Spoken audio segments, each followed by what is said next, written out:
जय Hind dear student. हम लोग इस लेक्चर में डिस्कस करने वाले हैं application of magnetic vector potential. और इसमें जो हम एप्लीकेशन ले रहे हैं वो है magnetic field for a long straight current wire. देखो, मैग्नेटिक वेक्टर पोटेंशियल का जो फॉर्मूला हम लोगों ने ड्राइव किया था वो फार्मूला क्या आया था, मैं आपको याद दिलवा दूँ।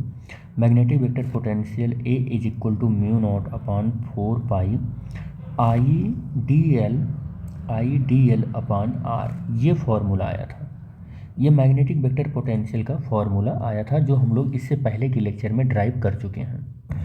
अब हमें इसका एक एप्लीकेशन देखना है, यानी कि इम्प्लीमेंटेशन देखना है। तो हम क्या ले रहे हैं, magnetic field for a long straight current wire. तो सपोज कर लेते हैं कि हमारे पास एक लॉन्ग स्ट्रेट करंट वायर है और इस करंट वायर में जो करंट फ्लो हो रहा है आई है और इसका जो करंट डेंसिटी है वो कितना है, वो जे है। करंट डेंसिटी कितना है, जे है। और ये लॉन्ग इनफाइनाइट है। सपोज कर लेते हैं इस वायर का नाम वाई है और इस वायर से परपेंडिकुलर आर डिस्टेंस पर या एक्स डिस्टेंस पर, किसी डिस्टेंस पर एक पॉइंट हम ले लेते हैं। सपोज कर लेते हैं एक्स डिस्टेंस पर एक पॉइंट लेते हैं और उस पॉइंट का नाम है पी। और इस वायर की वजह से इस पॉइंट पर हमको कैलकुलेट करना है मैग्नेटिक वेक्टर पोटेंशियल। क्या कैलकुलेट करना है, मैग्नेटिक वेक्टर पोटेंशियल। और ये इसका हम सपोज कर ले रहे हैं कि एक्स एक्सिस है और ये इसका क्या है, वाई एक्सिस है। ये वायर में करंट ऐसे जा रहा है तो किसी भी एलिमेंट को ले लेते हैं। सपोज कर लेते हैं यहाँ पर कोई एक एलिमेंट है जो आईडीएल होगा। जो एलिमेंट क्या होगा, आईडीएल होगा। इस आईडीएल की वजह से पी पॉइंट पर हम देखते हैं कि मैग्नेटिक वेक्टर पोटेंशियल कितना होगा। तो ये एक्स डिस्टेंस है और हमने इस इधर जो डिस्टेंस लिया है, ये परपेंडिकुलर जो डिस्टेंस लिया है, ये डिस्टेंस वाई लिया है।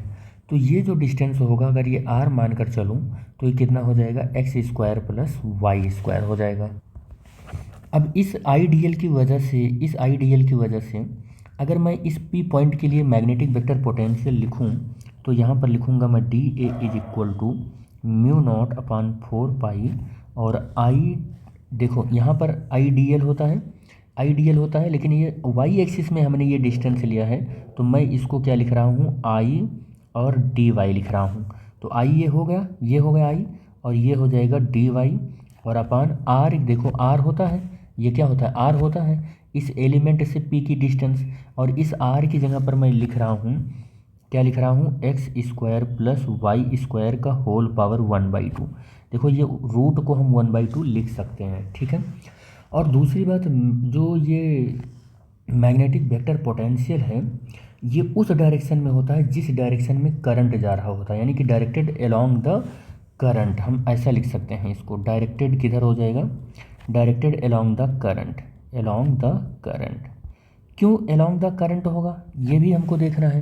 भाई हमने मैग्नेटिक वेक्टर पोटेंशियल में ये देखा था कि फाइनल एक्सप्रेशन जो होगा 4 पाई और आई की जगह पर हमने J D S into D L और अपान आर कर दिया था, और A is equal to mu not upon 4 pi और J D S into D L D V हो गया था और आर। अब हम अगर मैग्नेटिक वेक्टर पोटेंशियल के डायरेक्शन को आइडेंटिफाई करें तो ठीक उसी डायरेक्शन में मैग्नेटिक वेक्टर पोटेंशियल है जिस डायरेक्शन में करंट डेंसिटी है, और करंट डेंसिटी ठीक उसी डायरेक्शन में होता है जिस डायरेक्शन में करंट फ्लो हो रहा होता है, ठीक है, उससे थीटा एंगल पर या किसे, ठीक है। तो हम इसी से अप्रोच इसका ले रहे हैं, डायरेक्टेड अलोंग द करंट हो जाएगा, ठीक है। तो हम अगर इसको वेक्टर फॉर्म में लिख रहे हैं तो D A is equal to mu not upon 4 pi I D Y, ठीक है। हमारा कहीं कैपिटल कहीं इस्तेमाल हो जाएगा तो डोंट वरी, पैनिक मत होना, तो समझ लेना कि करंट ही है वो। तो X square plus Y square और पावर 1/2 तो रहेगा ही रहेगा। और यहाँ से देखो ये जो डायरेक्शन है वो डायरेक्शन हमारा जे हो जाएगा। देखो इस साइड में ऑर्थोगोनल वेक्टर हम जे ले रहे हैं, इधर आई, और जेड एक्सिस में के लेते हैं, ठीक है। अब हमको क्या करना है, magnetic vector potential at point P मिला due to the I D Y element. लेकिन हम इसको क्या करेंगे कि हमें टोटल वायर की वजह से पी पॉइंट पर मैग्नेटिक वेक्टर पोटेंशियल चाहिए। तो हम क्या करने वाले हैं कि magnetic vector potential, magnetic vector potential, vector potential due to whole wire, due to whole wire. अब होल वायर की वजह से देखो कितना आता है, होल लेंथ ऑफ वायर, ऐसे कर लेते हैं, लेंथ ऑफ वायर। तो होल लेंथ ऑफ वायर की वजह से देखो कितना आ जाएगा यहाँ से, तो इंटीग्रेट कर लो आप, A is equal to D A हो जाएगा। और इंटीग्रेशन कहाँ से कहाँ करना है, देखो अगर मैं कह रहा हूँ कि ये वाला वाई डैश एक्सिस है, ये वाई एक्सिस है, ये एक्स है, इसके इधर एक्स डैश एक्सिस है, तो इधर मैं मिड पॉइंट अगर ले रहा हूँ सपोज कर लो, तो ये माइनस कितना हो जाएगा, minus L by to length जाएगा, अगर पूरी लेंथ इस वायर का एल हमने लिया है तो। और ऊपर कितना जाएगा, प्लस एल बाई टू जाएगा, कितना जाएगा, प्लस एल बाई टू जाएगा। और फिर अब कितना हो जाएगा, integration minus L by two और प्लस एल बाई टू, और डी ए की वैल्यू ये कैलकुलेट कर ली है आपने, तो म्यू नॉट अपान 4 पाई रखो आई डी वाई और X square plus Y square whole power 1/2 और यूनिट वेक्टर जे हो जाएगा। अब कुछ करना नहीं है अपने को, इसी को सॉल्व कर लो, you will get answer. 4 pi और आई को भी बाहर ही लिख लो और यूनिट वेक्टर जे को भी बाहर ही लिख लो। तो इंटीग्रेशन किसका हो जाएगा, D Y upon X square plus Y square का होल पावर 1/2, ये कुछ हो जाएगा। एक बात और, यहाँ पर इंटीग्रेशन तो आप जानते ही हो, इसका इंटीग्रेशन क्या होता है, तो स्टैंडर्ड इंटीग्रेशन इसका होता है D X upon X square plus A square, और इसका इंटीग्रेशन होता है, इसका इंटीग्रेशन क्या होता है, इसका इंटीग्रेशन होता है लॉग और X plus under root X square plus A square, ये इसका इंटीग्रेशन होता है। तो इसका इंटीग्रेशन उसी टर्म में कुछ चेंज कर दो, A is equal to J as it is रहेगा, और mu naught up I upon 4 pi, और फिर यहाँ पर लॉग हो जाएगा, और एक्स का मतलब वेरिएबल, यहाँ पर देखो, यहाँ पर x का मतलब, यहाँ पर फार्मूले में देखो बेटा, फार्मूले में ये x का मतलब वेरिएबल, ये वेरिएबल, और इसका मतलब कांस्टेंट। अब जरा यहाँ पर आ जाओ, ये क्या है, ये डिस्टेंस तो वायर से कांस्टेंट है, लेकिन ये डिस्टेंस वेरिएबल है, ये डिस्टेंस क्या है, वेरिएबल है, ऐसे वेरिएबल है। और ये क्यों वेरिएबल है, आर क्यों वेरिएबल है, क्योंकि वाई इधर कवर हो रहा है और वाई इसके नीचे भी कवर हो रहा है, तो वाई कंटिन्यूसली इंक्रीज भी हो सकता है, वाई कंटिन्यूसली इधर आएंगे तो डिक्रीज भी हो सकता है। तो वाई वेरिएबल होने की वजह से आर वेरिएबल है, लेकिन एक्स कांस्टेंट है, ये डिस्टेंस। तो हम ये कह रहे हैं कि वाई वेरिएबल है लेकिन एक्स कांस्टेंट है। तो यहाँ पर हम क्या देखेंगे कि ये मेरा वेरिएबल है, ये वेरिएबल है और ये कांस्टेंट है। अब यहाँ पर देखो फिट कर दो ये वैल्यू, कि यहाँ पर क्या आता है, वेरिएबल, देखो ये वेरिएबल मेरा यहाँ पर क्या है, वाई, तो ये क्या आ जाएगा, वाई प्लस रूट, अब वाई स्क्वायर प्लस कितना आ जाएगा, एक्स स्क्वायर। तो ये फार्मूला हमने सेट कर दिया, ये फार्मूला सेट हो गया। लेकिन अभी थोड़ी सी देख लेते हैं, लिमिट की भी कोई बात है। लिमिट हमारा कितना है, माइनस एल बाई टू से प्लस एल बाई टू है, तो लिमिट एल बाई टू से हम प्लस एल बाई टू लिख लेते हैं, लिमिट भी लिख लेते हैं। ये पूरा हमारा यहाँ तक हो गया। सबसे पहले हम क्या करते हैं बेटे, तो पहले हम अपर लिमिट यूज करते हैं, फिर लोअर लिमिट यूज करते हैं। अपर लिमिट यूज करेंगे तो लॉग वाई की जगह पर रखेंगे तो कितना हो जाएगा, वाई की जगह पर तो एल बाई टू और plus under root L square by 4 plus X square, ये हो गया। और फिर अब माइनस लगा के लोअर लिमिट यूज करेंगे तो लॉग और फिर एल बाई टू माइनस के साथ और प्लस कितना हो जाएगा, प्लस और अंडर रूट कितना हो जाएगा, ये एल स्क्वायर बाई 4 और प्लस एक्स स्क्वायर, ये हमको मिलेगा, ये वैल्यू हमको मिलेगा। ब्रैकेट क्लोज कर दो और A is equal to J mu not I by 4 pi, और देखो लॉग इस पूरे को m मान लो, इस पूरे को n मान लो, तो log m minus log n is equal to log m by n। तो ये जो वैल्यू मिलेगी हमको, ये मिलेगी log l by two plus root L square by 4 plus X square upon minus L by two plus under root L square by 4 plus X square, ये value हमको मिलेगी। ठीक है, थोड़ा सा इसको और सॉल्व कर लेते हैं। और कैसे सॉल्व करेंगे, तो unit vector J mu not I upon 4 pi और log L by two common कर लो, तो एल बाई टू कॉमन कर लेंगे तो एल बाई टू कॉमन होगा तो 1 प्लस और अंडर रूट क्या मिलेगा हमको, अंडर रूट हमको मिलेगा, देखो ध्यान से देखना, यहाँ पर भी हम एल बाई टू कॉमन ही किए हैं। अच्छा एक स्टेप बढ़ा ही लेते हैं, रुको पूरे से भी मत लो, एक स्टेप बढ़ा लो, एल बाई टू प्लस, देखो एल बाई टू कॉमन करेंगे तो L/2 कॉमन करेंगे तो यहाँ पर देखो अंदर जाएगा तो L²/4 ही हो जाएगा। तो ये 1 प्लस L/2 कॉमन किया है तो 2x², यही तो हो जाएगा, 2 नहीं 4 हो जाएगा, 4/L² और होल पावर 1/2 ये मिलेगा हमको। ध्यान देना स्टेप थोड़ा सा बढ़ रहा है, ये लॉग यहाँ पर लिख लेते हैं और ये वैल्यू भी μ0I/4 ये हो जाएगा। कुछ इस तरीके से स्टेप हो जाएगा। और L/2 माइनस में और प्लस, इस पूरे को ऐसे लिखते हैं प्लस L/2, इसे भी वैसे 1 प्लस 4x² L²1/2 ये पूरा हो गया। ये हमने कॉमन ले लिया ब्रैकेट में। कुछ इस तरीके से सॉल्व करने की कोशिश की हमने इसको। तो ये अब हम L/2 यहाँ से सब जगह से कॉमन कर सकते हैं। तो μ0I/4 और log L/2 ऊपर से भी कॉमन कर सकते हैं और मिलेगा 1 प्लस और 1 प्लस, ये रूट हट नहीं लगाएंगे, 1 प्लस 4x²L² 1/2 और अपॉन में ये L/2 ही लिखेंगे और फिर ये 1 प्लस 4x² L² 1/2 ये मिल जाएगा। ये इससे कैंसिल हो जाएगा।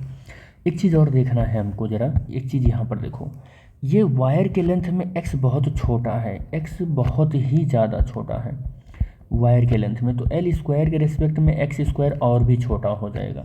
और अगर आप ऐसे देख रहे हो तो L²/x² ये वैल्यू बहुत बड़ी हो जाएगी 1 के रेस्पेक्ट में। तो अब अगर मैं कहूँ कि x²/L² क्या है, तो ये बहुत छोटी हो जाएगी 1 के रेस्पेक्ट में।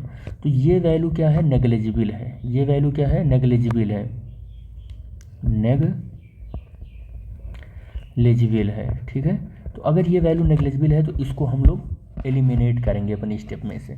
तो यहाँ पर आ जाओ, A = μ0I/4 और log, यहाँ पर देखो ज़रा, यहाँ पर देखते हैं और ये ऐसे लिखते हैं।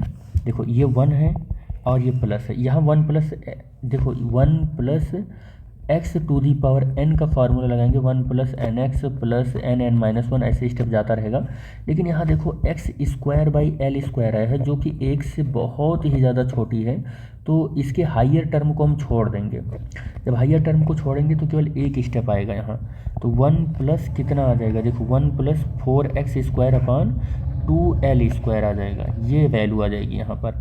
और नीचे यहाँ पर क्या हो जाएगा, 1 प्लस, अच्छा ये तो -1 होना चाहिए, ये माइनस है ना, तो ये -1 प्लस और 1 आ जाएगा और कितना आ जाएगा, और प्लस 4x²/2L²। अब यहाँ पर ये 1 से ये 1 कैंसिल हो जाएगा, ये 1 कैंसिल हो जाएगा और A = μ0I/4 log, और 1 1 2 हो जाएगा, 2 प्लस और 2x²/L² अपॉन, यहाँ पर हो जाएगा 4x², 4x नहीं बल्कि 2x²/L²। अब इसको ज़रा सा सही से अगर इसको लिखने की कोशिश करें तो देखो, फिर यहाँ पर 2 भी कॉमन हो जाएगा और इस 2 से कैंसिल हो जाएगा। तो फिर एक स्टेप और ही लिख लेते हैं, तब फिर सही से इसको करते हैं। तो log 1 प्लस x², ऐसे लिखते हैं x²/L² और x²/L²। अब इसको हम थोड़ा सा और करेक्ट करने की कोशिश करते हैं। A = μ0I/4 और log, देखो 1 प्लस x²/L² और इंटू L²/x², इसका मल्टीप्लाई ऊपर हो गया, इसका मल्टीप्लाई नीचे, तो μ0I/4 और log, अब देखो बच्चों क्या होगा, ये ब्रैकेट के अंदर मल्टीप्लाई होगा इसका, तो L² प्लस x² और इंटू L² ब्रैकेट के अंदर इसका मल्टीप्लाई करा दिया।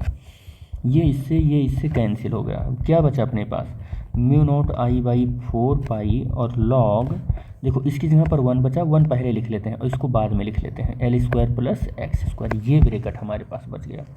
अच्छा, एक चीज़ हम लोग मिस भी कर रहे हैं। क्या मिस कर रहे हैं, जे को हम लोगों ने छोड़ ही दिया है, ये जे को तो छोड़ ही दिया है। देखो जे तो आएगा ना, जे तो ऐसे आएगा ही आएगा, जे तो आएगा ही आएगा, जे कहाँ छोड़ोगे आप। अब देखो हमने कहा था कि x² एक्स के रिस्पेक्ट में एल बहुत बड़ा है तो एक्स स्क्वायर के रिस्पेक्ट में एल स्क्वायर और बड़ा होगा। और फिर हमने कहा था कि 1 बहुत ज़्यादा बड़ा हो जाएगा, छोटा हो जाएगा इसके रिस्पेक्ट में या x square upon L square के रिस्पेक्ट में, ये एक के रिस्पेक्ट में ये वैल्यू बहुत छोटी होगी, ये वैल्यू बहुत छोटी होगी, ये वैल्यू बहुत बड़ी होगी।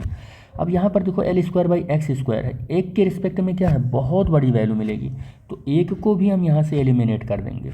जब एक को एलिमिनेट कर देंगे तो mu not I by 4 pi और लॉग एल बाई एक्स का क्या आया, होल स्क्वायर आया। अब इस होल स्क्वायर को हमको क्या करना है, आगे ले लेना है, क्योंकि हमको तो पता ही है कि log M to the power N is equal to N log M होता है। तो ये आगे आ जाएगा 2। तो A is equal to J mu not I by ये कितना हो जाएगा 4 पाई और 2 आगे आ गया तो लॉग एल अपान एक्स बचेगा। इससे ये कैंसिल हुआ तो जे mu not I upon 2 pi log L upon x ये वैल्यू मिल जाएगी हमको। ठीक है, अब हम इसको थोड़ा सा करेक्ट फॉर्म में लिखेंगे तो mu nought upon 2 pi I log L upon X into vector J, unit vector J. This is the magnetic vector potential due to a long straight current carrying wire. तो A की जो value है वो आपको मिल गई, क्या मिल गई कि this is the required expression for the magnetic vector potential due to the long straight current carrying wire.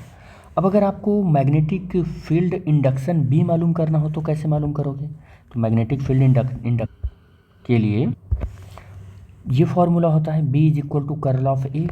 अब अगर B is equal to curl of A लिखना हो तो आपको कुछ इस तरीके से लिखना पड़ेगा, B is equal to del cross A लिखना पड़ेगा और डेल तो एज इट इज रहेगा और ए की जो वैल्यू आपने फाइंड की है वो ये वैल्यू है। कौन सी वैल्यू है, mu not I by 2 pi log और एल बाई एक्स और इंटू यूनिट वेक्टर जे। और बी आपको फाइंड करना है तो बी के लिए आपको क्या करना होगा, अब एक डिटर्मिनेंट बनाना होगा और डिटर्मिनेंट में आई और जे और के लिखना होगा और यहाँ पर डेल पहले है तो डेल का सारा element del upon del Y del upon del Z ये। और देखो आई का यहाँ पर कंपोनेंट है नहीं, जे का कंपोनेंट कितना है, mu not I upon 2 pi log L upon X है और के का कंपोनेंट यहाँ पर है नहीं तो 0। इसका क्रॉस मल्टीप्लाई कर मतलब इस डिटर्मिनेंट को सॉल्व करोगे तो आई को लोगे तो ये और ये पूरा छूट जाएगा, ये 0 और यही बचेगा, यही कंपोनेंट बचेगा आई और फिर ये 0 हो जाएगा माइनस के साथ डेल अपॉन डेल जेड और mu not I by 2 pi log L upon x हो जाएगा ये। ठीक है, ये एल अपॉन एक्स हो जाएगा। तो किसके साथ बचेगा ये आई लिया है तो ये छोटा है और ये छोटा है तो यहाँ से ये वैल्यू मिल जाएगी। देखो ये वैल्यू बीजी हो गई, ये वैल्यू बीजी हो गया, इसका प्रोडक्ट इसके साथ तो आई डेल अपॉन डेल जेड ये तो 0 ही हो जाएगा तो ये बचेगा। अच्छा चलो जे लोगे तो ये 0 और ये पूरा 0, जे भी नहीं बचेगा। के देखो के लेना है हमको तो के साथ बच रहा है, के के साथ हाँ ये बच रहा है, क्या हो जाएगा ये हो जाएगा, पहले प्रोडक्ट करेंगे तो प्लस के हो जाएगा और के साथ में क्या हो जाएगा del upon del X mu not I upon 2 pi log L upon X ये बचेगा हमको। ठीक है, ये बचेगा। अब ज़रा देखो हमें देखना है कि इनके साथ प्रोडक्ट होता है।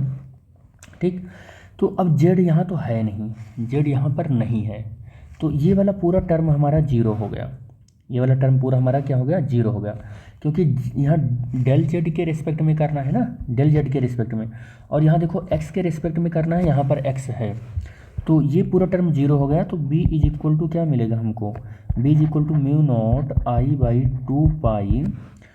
2 पाई और देखो ये लॉग अच्छा लॉग का नहीं, देखो पहले इसका तो डेल बाई डेल एक्स हो जाएगा ना, देखो डेल अपॉन डेल एक्स और लॉग एल अपॉन एक्स हो जाएगा और के यूनिट वेक्टर यहाँ रख लो तो के mu naught I by 2 pi और अब इसका देख लो डी बाई डी एक्स और लॉग एक्स का क्या होता है, लॉग एक्स का होता है लॉग एक्स का 1 बाई एक्स और इंटू एक्स का होता है डिफ्रेंशिएशन, इंटू एक्स का होता है। तो ये कितना हो जाएगा 1/, ये कितना हो जाएगा 1/x, यानी कि x/l हो जाएगा। और फिर अब l/x का होगा, तो ये हो जाएगा माइनस और माइनस l/x² हो जाएगा, यही हो जाएगा l/x² हो जाएगा। देख लो आप कि लॉग, देख लो मैं दिखा ही दे रहा हूँ, l/x है तो ये 1/l/x हो जाएगा, और इंटू l/x का होगा तो l तो ऐसे रहेगा x की पावर -1, तो -1 और -1 आगे आ जाएगा, तो ये x/l हो जाएगा, माइनस लगेगा और l/x की पावर 2 हो जाएगा। हाँ यही ठीक है, ये ठीक हो जाएगा। तो b = unit vector k μ0 I/2 पाई और x/ ये माइनस यहाँ लिख ले रहे हैं, x/l हो जाएगा और इंटू l/x², तो ये l से l कैंसिल, ये x से x कैंसिल, हमको b = क्या मिला -μ0 I/2 पाई और क्या मिलेगा फिर, और क्या मिलेगा, मिलेगा x भी तो मिल रहा है, x कहाँ लिखे हम, x, हाँ ये हो गया, ठीक है, ये मिल जाएगा हमको, x मिल जाएगा, ठीक है। और फिर क्या मिलेगा हमको, यूनिट वेक्टर k मिलेगा। This is the magnetic field, ये मैग्नेटिक फील्ड हो जाएगा, ठीक, ये मैग्नेटिक फील्ड हो जाएगा। तो this is the magnetic field has magnitude, जिसका मैग्नीट्यूड कितना है μ0 I/2 पाई x। अच्छा, आपने देखा था मैग्नेटिज्म वाले चैप्टर में कि किसी वायर की वजह से किसी पॉइंट पर जो मैग्नेटिक फील्ड कैलकुलेट करते थे P पर, वो इतना ही होता था, μ0/2 पाई I/r ही होता था। तो हमने मैग्नेटिक वेक्टर पोटेंशियल का कॉन्सेप्ट यूज किया तो भी इतना ही तो आया, बस r को मैंने x मान लिया है, बस ठीक उतना ही तो आया। और वहाँ पर डायरेक्शन कैसे होता था कि करंट ऐसे जा रहा हो तो इसका डायरेक्शन यहाँ पर कैसे हो रहा है कि डायरेक्टेड डाउनवर्ड है, डायरेक्टेड कैसे है, डाउनवर्ड है, इस स्क्रीन से परपेंडिकुलर डाउनवर्ड डायरेक्शन में जा रहा है। और अगर यहाँ पर बात करें तो कैसे हो रहा है, बाहर निकल कर आ रहा है, कैसे आ रहा है, बाहर निकल कर आ रहा है। और डाउनवर्ड है तो क्रॉस से दिखाएंगे, बाहर निकल रहा है तो डॉट से दिखाएंगे, यही तो होता था। तो वही चीज़ तो यहाँ भी लिख रखा है कि मैग्नेटिक फील्ड का मैग्नीट्यूड इतना है and the directed perpendicular towards the screen के towards downwards to the screen से बिल्कुल नीचे परपेंडिकुलर जा रहा है, ये वाला केस हो जाएगा, ठीक है। तो मैग्नेटिक वेक्टर पोटेंशियल का ये बहुत इंपॉर्टेंट एप्लीकेशन है। एक एप्लीकेशन हम लोग और करेंगे जो कि हम लोग नेक्स्ट में क्या इसी में ही कर लेते हैं कि क्या है। देखो है क्या चीज़ कि अपने पास अगर देखो अपने पास है क्या, 2 वायर हैं, दोनों वायर मैं बना दे रहा हूँ। तो अपने पास 2 वायर हैं, ये एक वायर ये है और एक वायर ये है, दोनों में सेम करंट फ्लो हो रहे हैं I और I, बट करंट का डायरेक्शन अपोजिट कर लेते हैं। तो इसकी वजह से जो मैग्नेटिक वेक्टर पोटेंशियल बनेगा, सपोज कर लेते हैं वो A1 है, और इसकी वजह से जो मैग्नेटिक वेक्टर पोटेंशियल बनेगा वो A2 है, ठीक है। तो अगर इसकी वजह से मैग्नेटिक वेक्टर पोटेंशियल लिखें तो A = μ0/2 पाई और I इंटू लॉग क्या था l/x, ये था। और इसका डायरेक्शन वेक्टर वहाँ पर z एक्सिस में आया था, लेकिन इसका डायरेक्शन वेक्टर हमें नहीं मालूम है, तो हम सपोज कर लेते हैं कि इसका डायरेक्शन वेक्टर n1 ले लेते हैं। दूसरे वाले का ऐसे अगर हम लिखें तो μ0/2 पाई और I और लॉग और l अपॉन कितना हो जाएगा x, और इसका दूसरे वाले के लिए सपोज कर लेते हैं इसका डायरेक्शन n2 ले लेते हैं। नेट वेक्टर पोटेंशियल, देखो वेक्टर पोटेंशियल को अगर मैं ऐड करूं तो ये हमें नेट दे देगा। तो नेट के लिए क्या हो जाएगा A1 + A2 करना होगा। A1 की वैल्यू रख लें μ0/2 pi I log l/x unit vector n1 plus μ0/2 pi I log और n2 यूनिट वेक्टर। अच्छा, एक चीज़ हमें पता ही है कि दोनों सेम लेंथ के वायर हैं, दोनों में सेम करंट है, बस डायरेक्शन ऑफ करंट अपोजिट है। तो केवल और केवल इनकी अगर डायरेक्शन की बात करें तो n1 का जो डायरेक्शन होगा वो n2 के डायरेक्शन से सिर्फ अपोजिट ही होगा, सिर्फ क्या होगा, अपोजिट ही होगा। तो अगर मैं n1 का डायरेक्शन n मान लूँ, n1 का डायरेक्शन क्या मान लूँ, n मान लूँ, तो n2 का डायरेक्शन फिर कैसे आएगा, n2 का डायरेक्शन क्या आ जाएगा, -n आ जाएगा। बस यही होगा और कुछ नहीं होगा, यही होगा। तो अगर मैं इसको लिखना चाहूँ तो μ0/2 पाई I और लॉग आई और log, अच्छा इसको जनरलाइज भी कर लेते हैं कि पता नहीं x1, ये मान लो कि ये डिस्टेंस हमारा जिस पर हम मैग्नेटिक फील्ड कैलकुलेट कर रहे हैं इससे x1 डिस्टेंस पर है, तो इससे x2 डिस्टेंस पर भी हम ले सकते हैं। तो मैं इसको x1 और x2 भी हम लोग कर सकते हैं। x1 और x2 मान लो मिडिल पॉइंट पर नहीं है, x1 और x2 कर लेते हैं। कहाँ गया, ये गड़बड़ हो गया क्या, L/x2 और n2 यूनिट वेक्टर, ये लिखा ही नहीं मैंने।